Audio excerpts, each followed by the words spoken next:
আপনি কি জানেন সৌদি আরবে প্রচণ্ড রোদ ও গরমের মধ্যে কাবা শরীফের চত্বরে বিছানো সাদা মার্বেল পাথরগুলো কিভাবে এত শীতল থাকে? কেনই বা এই পাথরগুলো গরম হয় না? এটা কি অলৌকিক? বিজ্ঞান এ সম্পর্কে কি বলে? আর এই পাথরগুলো কোথা থেকে এলো? এই পাথরগুলো খুঁজে পাওয়ার পেছনে রয়েছে এক অসাধারণ গল্প। আজকের ভিডিওতে আমরা জানব এই পাথরগুলো শীতল থাকার কারণ এবং এর পেছনে থাকা চমকপ্রদ ইতিহাস। তাই ভিডিওটি না টেনে সম্পূর্ণ দেখার অনুরোধ রইল। তো চলুন শুরু করা যাক। মক্কা মুসলিমদের প্রাণকেন্দ্র। প্রতিনিয়ত হাজার হাজার হাজিগণ মক্কায় যাচ্ছে হজ করার জন্য। কিন্তু সৌদি আরবের এত গরমের মাঝেও মক্কায় বিছানো সাদা মার্বেল পাথরগুলো এত ঠান্ডা থাকার পেছনে রয়েছে এই পাথরের রং, পাথরের গঠন এবং আধুনিক প্রযুক্তি। পাথর ঠান্ডা থাকার বৈজ্ঞানিক ব্যাখ্যা। এই পাথরগুলোকে বলা হয় থার্মাল থাসোস মার্বেল।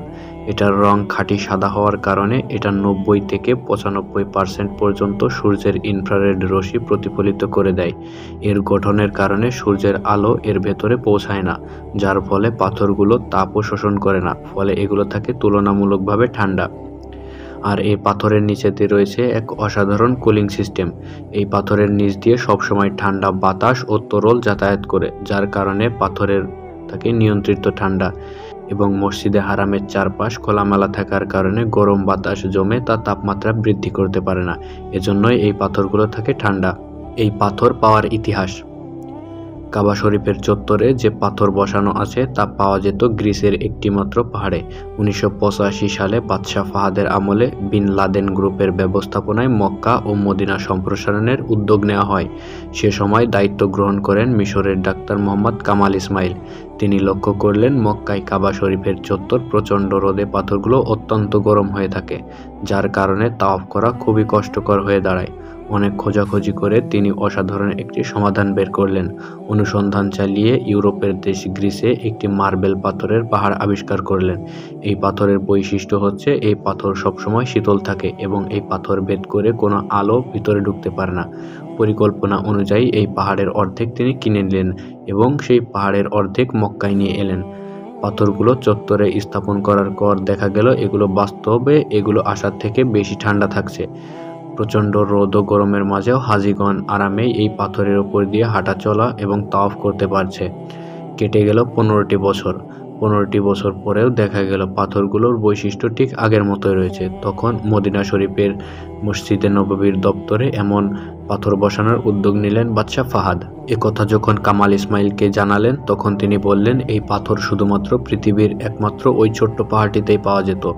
এত বছর পর কি ওই পাথর ওই ছোট্ট পাহাড়টিতে থাকবে?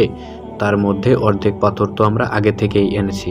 তবে আল্লাহর উপর ভরসা রেখে তিনি আবারও পাড়ি দিলেন গ্রিসে, সেই পাথর বিক্রয়কৃত কোম্পানির কাছে। সেই মার্বেল পাথর কোম্পানির ম্যানেজারের কাছে জানতে চাইলেন ওই পাহাড়ের আর কতটুকু অবশিষ্ট আছে। তবে ম্যানেজার হতাশাজনক একটি সংবাদ দিলেন। তিনি বললেন সেই বাকি অর্ধেক পাহাড় 15 বছর আগেই বিক্রি হয়ে গিয়েছে। কামাল ইসমাইল আশাহত হয়ে পড়লেন। তবে তিনি বুদ্ধি করে সেই পাথর ক্রয়কৃত মালিকের ঠিকানা ও নাম জানতে চাইলেন। ম্যানেজার একটু ইতস্তত বোধ করে বললেন, আমরা এভাবে কাউকে আমাদের কাস্টমারের ডাটা শেয়ার করতে পারি না। আর 15 বছর আগের ঠিকানা কি এখন খুঁজে পাওয়া যাবে? তবে কামাল ইসমাইলের অনুরোধে ঠিকানা খোঁজার প্রতিশ্রুতি দিলেন। কামাল ইসমাইল আবারও নিজ দেশে ফিরে আসার জন্য রওনা দিলেন। তিনি যখন বিমানবন্দরে পৌঁছালেন, তখন ম্যানেজার ফোন করে জানালেন ঠিকানা পাওয়া গেছে। তিনি তখনই আবার ফিরে গেলেন মার্বেল কোম্পানির কাছে। গিয়ে তিনি দেখতে পারলেন পাথর ক্রয়কৃত কোম্পানি একটি সৌদি আরবের কোম্পানি। তিনি ম্যানেজারকে ধন্যবাদ দিয়ে পাড়ি জমালেন সৌদি আরবে।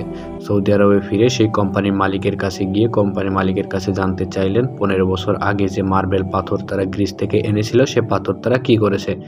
সেখানকার মালিক বললেন, সেই পাথরগুলো এখনো আমাদের স্টকে পড়ে আছে। একথা শুনে কামাল ইসমাইল অঝরে কাঁদতে থাকলেন এবং সেই কোম্পানির মালিককে একটি ব্ল্যাঙ্ক চেক দিয়ে অর্থের পরিমাণ বসিয়ে নিতে বললেন।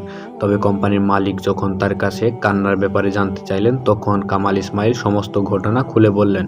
কোম্পানির মালিক যখন জানতে পারলেন এই পাথরগুলো মসজিদে নববীতে বসানো হবে, তখন তিনি অর্থ গ্রহণ করতে রাজি হলেন না।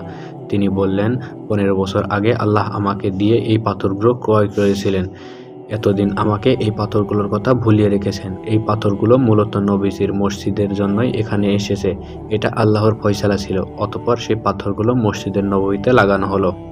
ভিডিওটি ভালো লাগলে একটি লাইক করতে পারেন, আর আপনি যদি চ্যানেলে নতুন হয়ে থাকেন তাহলে চ্যানেলটি সাবস্ক্রাইব করতে পারেন।